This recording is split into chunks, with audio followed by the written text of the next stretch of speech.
Iraq. Terrific. Victory is around the corner. Oh, and remember under Bush, the TARP program that cost us $850 billion plus? It was going to save the day. Oh, and then the stimulus package under Obama. Oh, that's going to save the day. How could thinking people follow these Mo, Larry, and Curlys out there is beyond me. What is your greatest fear that we may be confronting in the next several years with respect to our financial institutions? I mean, Judge, this is not a recovery. It's a cover-up. I'm not an imbecile, and anybody that reads the numbers know what's going on. They're papering over the collapse with paper money printed out of thin air and backed by nothing. Current events form future trends. Look at the price of gold. Look what's going on with the dollar collapsing against key currencies.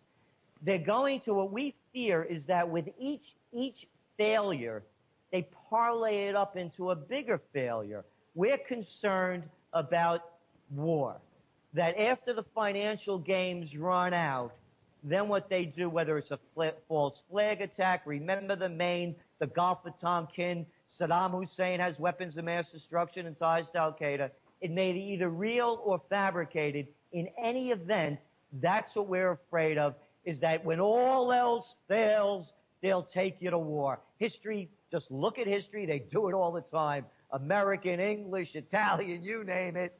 War, we're afraid, is on the horizon if the economy collapses. We know from some recent speeches and emails that former Vice President Cheney tried to persuade former President Bush in the 11th hour of their administration, I think it was after Christmas of '08, to either invade or destroy the offensive weaponry of Iran.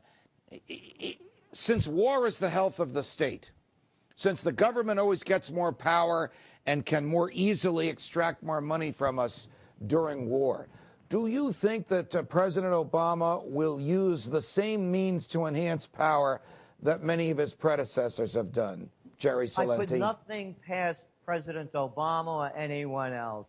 I give them no slack at all. Again, by their deeds you shall know them. Hey, how about this one? Change you could believe in.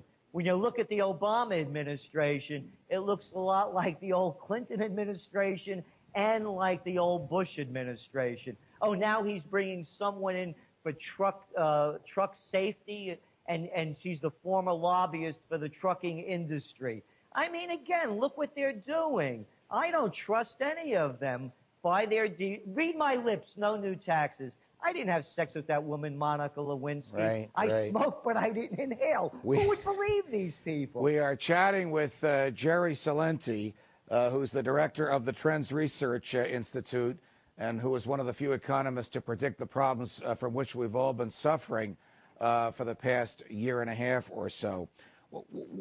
I wrote a piece last week in the Wall Street Journal, you probably saw it, arguing that Congress doesn't have the power under the Constitution to regulate health care. And in preparation for the piece, I interviewed one of the strongest proponents of national health care, Congressman Jim Clyburn, Democrat of South Carolina, the number 3 ranking Democrat in the House. And when I asked him to tell me where in the Constitution Congress has the authority to regulate health care, he said to me, most of what we do down here is not in the Constitution. You tell me, Judge, where in the Constitution it's prohibited. Put aside the 9th and the 10th Amendments, which prohibit the government from doing that which it's not authorized to do. Have we reached a point in our government where the members of Congress from both parties think that the oath to uphold the Constitution is just a formality? They haven't read it, they don't understand it, and the last thing they intend to do is to be chained down by it, which is the way Jefferson said they should. Well, of course. I mean, look what's going on. The War Powers Act, you go through the whole list. I mean, we've gone from the greatest entrepreneurial empire in the world to what Mussolini called the merger of state and corporate powers as fascism. I mean, how did this happen to America, that we own General Motors, parts of Citigroup, AIG, Fannie, Freddie, on and on and on? I mean, the whole Constitution has been abrogated in so many ways, as you point out with the Patriot Act as well, and that's what this Second American Revolution is about. It's bigger than libertarian, by the way, as we see it. We're forecasting a new third party by 2012. We're calling it, for lack of a better name, progressive libertarian. Progressive in terms of issues such as food safety, education, health, the environment, and libertarian in the truest sense of the Constitution. Not having foreign entanglements, on and on. Federal Reserve, and you know as well as I do what that's all about, right, and how that's probably not even constitutional in itself, being that Congress is supposed to have the sole power of controlling the money supply and printing money.